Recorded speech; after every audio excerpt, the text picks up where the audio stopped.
If you've ever wondered what it feels like to carry the weight of other people's lives in your hands while the world burns around you, pull up a chair and listen closely.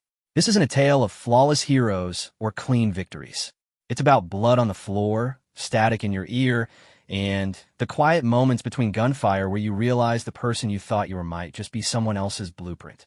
What I'm about to tell you happened in a place that doesn't exist on most maps, to a team that trusted me with their last breath, and to a truth I wasn't supposed to find until it was too late. Stay with me. The radio's still crackling. The dust hasn't settled. And I'm going to tell you exactly how I learned what I really am. The first thing you learn when a mortar rounds start walking toward your position isn't how to shoot.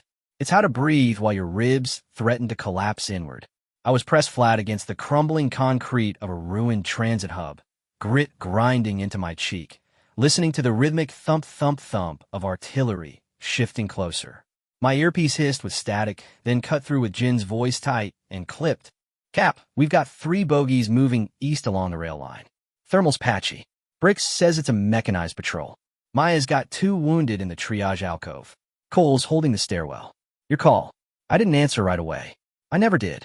Now when the ground was vibrating and the air smelled like cordite and wet ash, I counted. 1, 2, 3.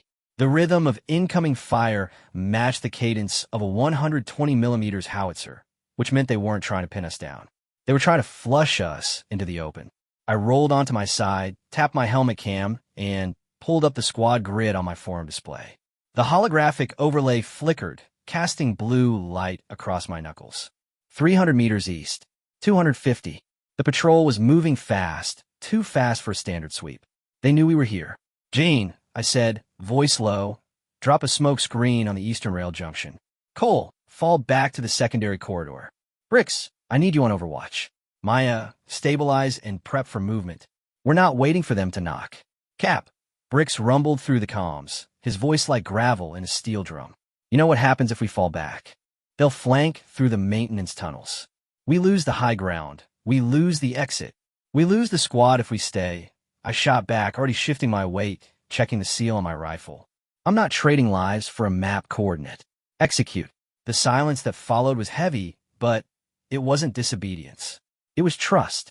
I'd earned it the hard way, over months of shared rations, shared fear, and shared silences that spoke louder than any briefing. I didn't need to justify myself to them. They already knew I'd bleed first before I'd let them die on a technicality. Smoke canisters hissed, blooming into thick gray plumes that swallowed the eastern corridor. I moved, not running, not sprinting, but flowing.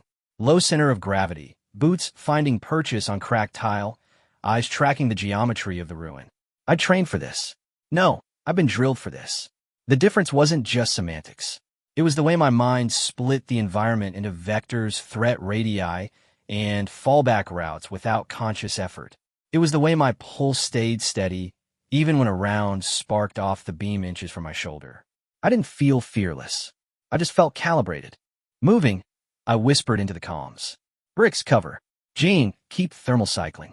Maya, on my mark, we lift the wounded. Cole, seal the rear stairwell behind us. We're going underground. Underground? Cole's voice crackled, edged with tension. Cap, the schematics show flooded levels down there. Structural collapse is probable. Probability isn't certainty, I said. And certainty is what keeps us breathing. Move. We descended into the dark.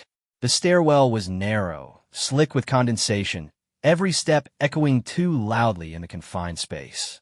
My flashlight beam cut through the damp air, catching rusted pipes, peeling warning signs, and the ghostly residue of a city that had been abandoned long before the war turned it into a battlefield. Behind me, Maya's breathing was shallow but controlled. I could hear the rustle of her medkit, the careful way she shifted her weight to keep pressure off Jin's shoulder, where a shrapnel graze had torn through his uniform earlier. Bricks brought up the rear, his heavy boots deliberate, his rifle sweeping the shadows. Cole took point, his movements sharp, economical. We were a single organism, bound by habit and necessity.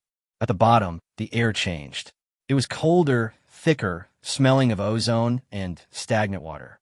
I swept my light across a junction, noting the collapsed support beams, the fractured concrete, the narrow service corridor branching left. My mind mapped it instantly. Left led to the old maintenance hub. Right was a dead end. Straight ahead dropped into a flooded sublevel. The schematics were wrong, or outdated, or deliberately falsified. It didn't matter. I had to adapt. Left corridor, I said. Tight formation. Watch your footing. Water's deeper than it looks. We moved. The floor was uneven, slick with algae and debris. Every step required balance. Every turn required calculation. I could feel the weight of the mission pressing down, not just the physical load of gear, but the invisible gravity of command. I've been told leadership was about making choices. I'd learned it was about making choices while terrified, while exhausted, while knowing that the wrong one would be written on someone else's grave. Halfway down the corridor, the floor gave way. Not all at once. Just a section near Cole's boots. He dropped with a sharp grunt, his rifle clattering against the concrete. Water rushed in, cold and fast, swallowing the lower half of his legs in an instant. Maya was on him before he could shout, her hands already moving to his harness, her voice steady but urgent. Hold still. I've got you. Bricks, I need leverage. I didn't think.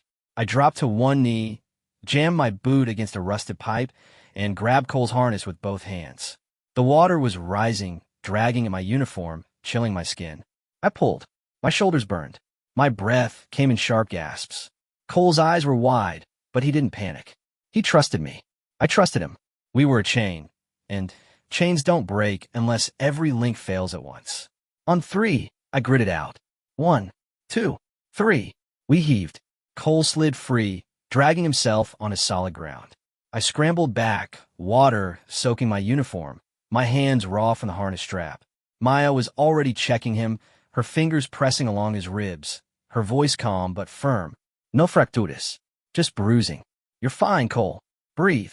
I'm fine, he muttered, but his hands were shaking. Not from pain, from adrenaline, from the realization of how close it had been. I stood, wiping water from my face, and turned to the corridor ahead. The collapse had narrowed the passage, but it hadn't blocked it. We could still move. We just had to move faster. Gene, I said, what's our status? Comms are degrading, he replied, his voice tight. Interferences spiking. Could be natural. Could be jamming. Either way, we're blind to command. Then, we navigate by instinct, I said, and we stay together. We push forward. The air grew heavier. The temperature dropped. My lungs burned from the damp. My muscles ached from the strain, but I didn't slow. I couldn't. Leadership isn't about feeling ready. It's about being ready anyway. The corridor opened into a wide chamber, half flooded, half collapsed. In the center stood a reinforced door, its surface scarred, its control panel dark. Beyond it, according to the mission brief, was the primary extraction point. According to the briefing, it should have been unguarded. According to the silence pressing against my eardrums, it was anything but. I raised a hand. The squad froze. I scanned the room. Shadows. Reflections. Dust. Nothing moved. But the stillness was wrong. Too still. Too deliberate. Gene, I whispered. Scan for thermal signatures. Bricks cover the high arches. Cole, check the floor near the door. Maya, stay on the wounded. I'm moving up. I advanced slowly, my rifle low, my eyes tracking every surface, every angle. 10 meters. 5. The door's control panel flickered. Just once. A green light. Then nothing. My gut tightened. Not a malfunction. A trigger. Back. I shouted. The door blew inward. Not with explosives. With precision.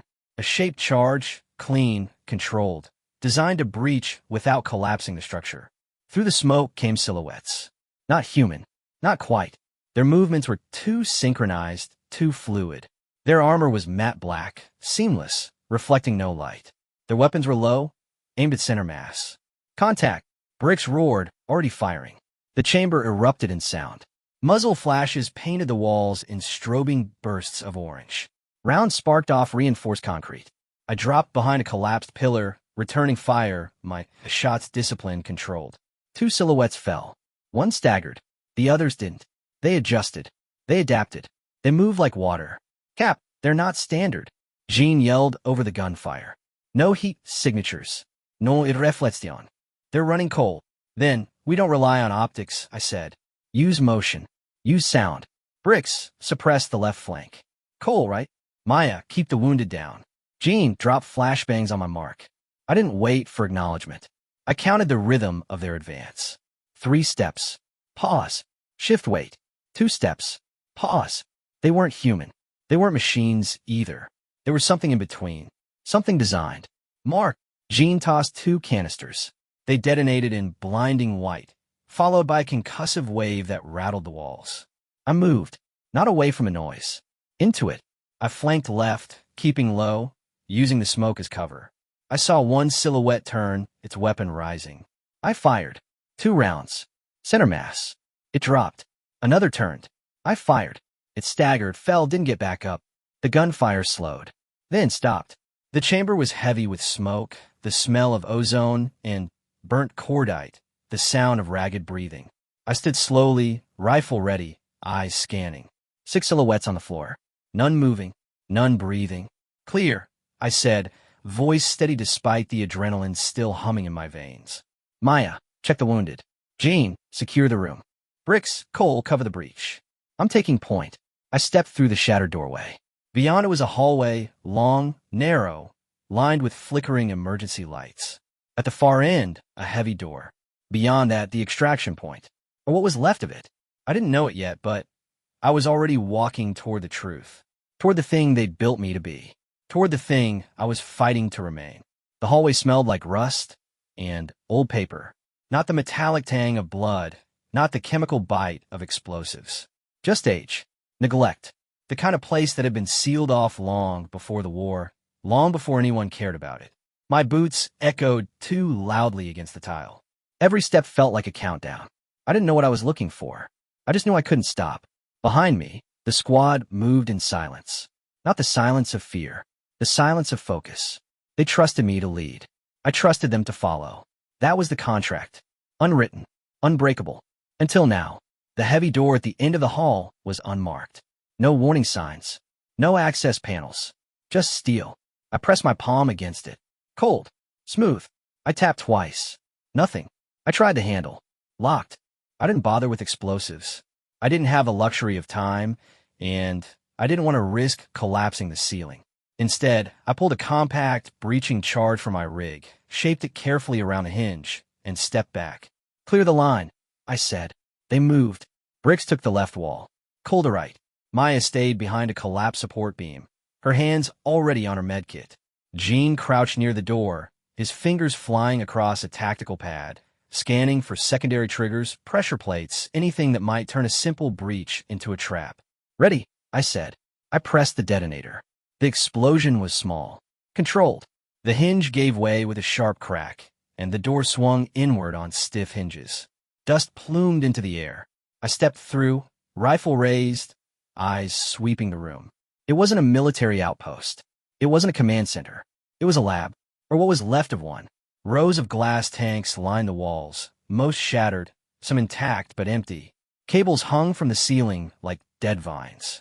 Consoles were dark, their screens cracked, their keyboards coated in a thin layer of dust. In the center of the room stood a single terminal, its screen still glowing faintly blue. I approached it slowly, my boots careful on the debris-strewn floor. I didn't touch anything. Not yet. I just looked. Cap, Jean said, stepping beside me. His voice was quiet but tight. This isn't standard tech. This is pre-war. Maybe older. Look at the schematics on the console. It's a genetic sequencing array, but modified. Heavily. I didn't answer. I was reading the screen. Lines of code. Biological markers. Neural mapping protocols. And then a name. My name. Not just my service designation. Not just my rank. My full name. Alara Vance.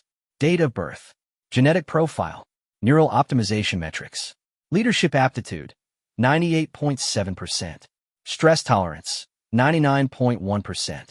Decision latency. 0.04 seconds. Empathy modulation. Active. I stared at it. My hands didn't shake. My breathing didn't change. But something inside me cracked.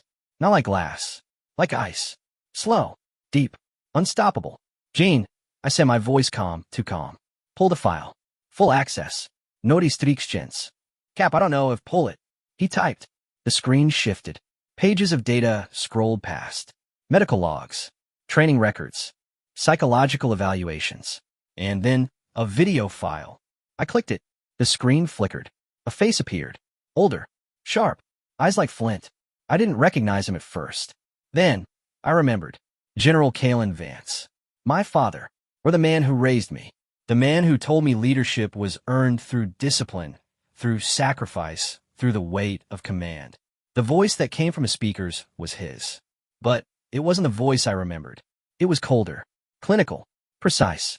If you're seeing this, Subject 7, you've reached the threshold. You've survived the field tests. You've demonstrated adaptive command under stress. You've led your unit through scenarios designed to break conventional officers. You're ready for the final phase.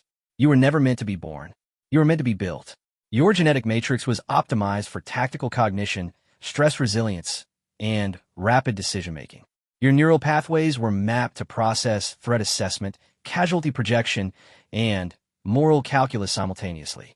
You don't hesitate. You don't break. You lead. That was the design. That was the purpose. Now, execute the mission. Secure the facility. Extract the data. Leave no loose ends. This is your function. This is your truth. The video ended. The screen went dark. I didn't move. I didn't breathe. I just stood there, staring at my own reflection in the black glass. The words echoed in my skull. Subject 7. Designed. Built. Function. Truth. Behind me, the room was silent. Too silent. I turned. Brix was staring at me. His face was unreadable. His hands were still on his rifle. But his eyes weren't looking at a captain. They were looking at something else. Something unfamiliar. Cole's jaw was tight. His fingers were twitching near his sidearm. Not in threat. In uncertainty. Maya had stepped back. Her hands were still on her medkit. But her posture had changed. The warmth was gone. The trust was fraying. Gene was the only one who didn't look away. He just stood there, his face pale, his voice barely a whisper. Cap, is this real? I didn't answer right away. I couldn't. My mind was racing, but not with panic. With calculation. With analysis. With the same cold precision the video described. I felt it. The shift. The detachment. The way my emotions were being filed away, processed, compartmentalized. I didn't want it. But it was happening. Like a gear clicking into place. It's real, I said finally. My voice was steady. Too steady. But it's not the whole truth. Cap, Brick said, his voice low, rough. You're telling me you're not. You weren't born? I was born, I said. But I wasn't random. I was selected, engineered, optimized. For this. For command. For making choices you wouldn't have to. Maya stepped forward. Her eyes were wet, but her voice was firm. Alara, look at me. You're still you. You still feel. You still care. You pulled Cole out of the water. You didn't leave the wounded. You didn't abandon us when the smoke cleared. That's not programming. That's you. I looked at her. Really looked at her. And, for a second, the coldness cracked. Just a fracture. Just enough to let the heat back in. You're right, I said softly. But the design is real. And, if it's real, it means I was never meant to choose. I was meant to function. To calculate. To sacrifice. To lead without hesitation. Without grief. Without doubt. Then doubt, Cole said suddenly. His voice was sharp. Clear. Doubt right now. Because if you're a machine, you don't get to feel this. You don't get to stand here and look at us like we're your squad. Like we're your family. You don't get to carry us through the mud and tell us it's fine. If you're engineered, Alara, then prove you're human. Prove it by choosing us. Not the mission. Us. The room was quiet. The hum of the broken terminal. The drip of water from cracked pipe. The sound of my own pulse. Steady. Relentless. I closed my eyes. I didn't pray. I didn't cry. I just let the weight settle. The truth. The lie. The space between them. When I opened my eyes, I looked at each of them. One by one. Bricks. Maya. Cole. Gene. My squad. My people. Not assets. Not variables. Humans. Flawed. Scared. Alive. I'm not leaving you, I said. Not now. Not ever. The design might have built the framework. But you built the foundation. And I'm not letting it break. Bricks exhaled slowly. His shoulders dropped. Just a fraction. But it was enough. Then we move, he said. Before they send more. I nodded. I turned back to the terminal. I didn't delete the file. I didn't destroy it. I copied it. Encrypted it. Stored it. Not as a weapon. Not as a chain. As proof. Proof that I existed. Proof that I chose. Gene, I said. Wipe the local servers. Leave the terminal intact. We're not hiding this. We're taking it with us. Cap, command doesn't get to decide what I am, I said. Edo. And I'm still leading. Move out. We left the lab behind. The hallway felt different now. Not just a passage. A threshold. I walked to the front. My steps were measured. My breathing was steady. But my mind was awake. Fully. Completely. The programming was there. The optimization. The cold calculus. But it wasn't in control. It never was. I was. The extraction point was close. I could feel it. The weight of the mission. The weight of the truth. The weight of the squad behind me. I didn't flinch. I didn't hesitate. I just walked forward. Because leadership isn't about being perfect. It's about being present. And I was present. Fully. Unapologetically. Human. The air outside the facility was different. Not cleaner. Just real. The sky was overcast, the kind of gray that doesn't promise rain, just endurance. The ground was cracked, littered with debris, scarred by artillery and time. I stood at the threshold of the exit, my boots planted on the threshold between ruin and survival, and listened. Not for gunfire, not for engines, for silence. The kind that comes before a storm, or after one. Behind me, the squad was regrouping. Bricks was checking his ammo, his movements deliberate, his face unreadable, but his posture relaxed. Maya was retaping her medkit, her fingers steady, her eyes focused on the horizon. Cole was scanning the perimeter, his rifle low, his breathing even. Gene was tapping on his comms unit, trying to raise command, his voice quiet, his frustration barely concealed. Nothing, he said finally. Still jammed. Or dead. Either way, we're on our own. Good, I said. Own decisions mean no one else pays for our mistakes. Bricks grunted. Not in agreement. Not in disagreement. Just acknowledgement. Cap, extraction supposed to be at the northern ridge. 2 clicks. Flat terrain. Minimal cover. If they're tracking us, it's a kill zone. Then we don't go straight, I said. We cut through the old irrigation channels. Use the terrain. Keep low. Keep quiet.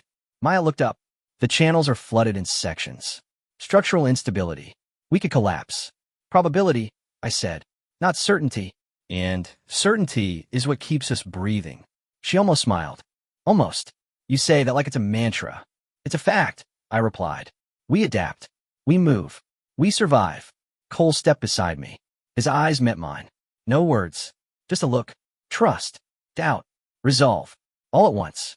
If we're walking into a kill zone, Cap, you're taking point. Not because you're engineered. Because you're us. I didn't answer. I just nodded. I adjusted my rifle. Checked my gear. Felt the weight of the encrypted drive in my pocket. Proof. Purpose. Both. We moved. Not in formation. In flow. The irrigation channels were narrow, overgrown with weeds, half collapsed in places, flooded in others. The water was cold, rising to our knees in some spots, draining our boots, slowing our pace. But we didn't stop. We couldn't. The ridge was our only chance. Our only way out. Or our only way down. Halfway through, the ground shifted. Not a collapse. A tremor. Small. Distant. But unmistakable. Artillery. Or something worse. Gob. Jean whispered. We've got movement. East Ridge. Thermals picking up multiple signatures. Heavy. Armored. I crouched, pulling up the tactical display on my wrist. The holographic map flickered, then stabilized. 3 signatures. Maybe 4. Moving slow. Deliberate. Not a patrol. A sweep. They're hunting us, Brick said, his voice tight. They know we're here. Then we don't wait, I said. We divert. South Ridge. Steeper terrain. Less cover. But faster extraction route if we time it right. Cap, Maya said, her voice low. The South Ridge is exposed. No natural cover. If they spot us, we're pinned. Then they won't spot us, I said. We move at dusk. We use the terrain. We stay low. We stay quiet. Jean swallowed. That's a gamble. Leadership isn't about avoiding gambles, I said.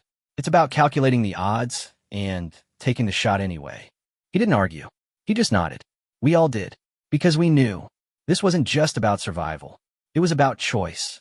About proving that the design didn't dictate the outcome. That the framework didn't control the foundation. Dusk came slowly. The sky darkened. The air grew heavier. We moved. Step by step. Breath by breath. The South Ridge was steep, rocky, unforgiving. Every handhold mattered. Every foothold counted. I led. Not because I was built to, because I chose to. And the squad followed.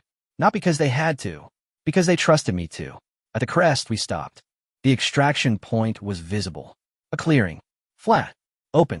Waiting. But the sky was empty. No drops, no signals. Just silence.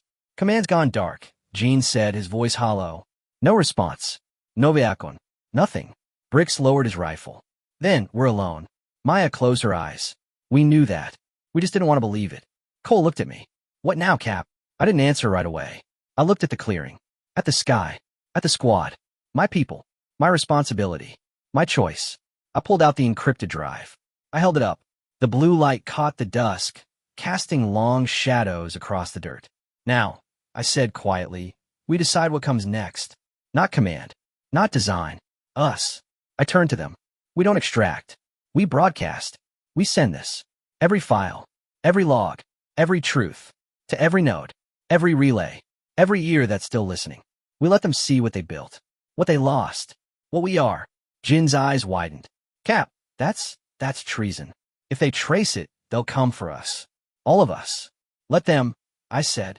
Because if we don't, they'll keep doing it. Keep building. Keep optimizing.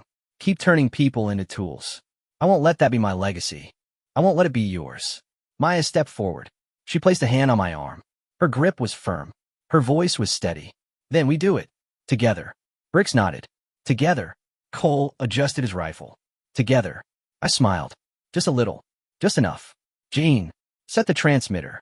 Bricks, cover the perimeter. Maya, prep for fallout. Cole, stay on my 6. We're not running. We're broadcasting. Gene worked quickly. His fingers flew across the console. The transmitter hummed. The signal built. I stood at the center, the drive in my hand, the squad around me, the sky above us, the truth between us. I didn't feel engineered. I didn't feel optimized. I just felt present, alive, human. The signal sent. Silence. Then, static. Then, voices. Dozens. Hundreds. Thousands. Overlapping. Confused. Angry. Hopeful. Real. I closed my eyes. I didn't pray. I didn't cry. I just listened. To the sound of a truth finally free. To the sound of a squad standing together. To the sound of a choice finally made. When I opened my eyes, the sky was still gray. The clearing was still empty. But the air felt different. Lighter. Cleaner. Real. Bricks lowered his rifle. They're listening, Cap. Maya smiled. Just a little. They're hearing us. Cole exhaled. We did it. Gene looked at me. His eyes were bright. His voice was quiet. What now? I looked at them. At the squad. At the truth. At the sky. Now, I said we walk. Not toward command. Not toward design. Toward each other. Toward the next choice. Toward the next truth. We lead. Not because we're built to. Because we choose to. We started walking. Not in formation. In flow. Not as assets. As people. Not as engineered. As human.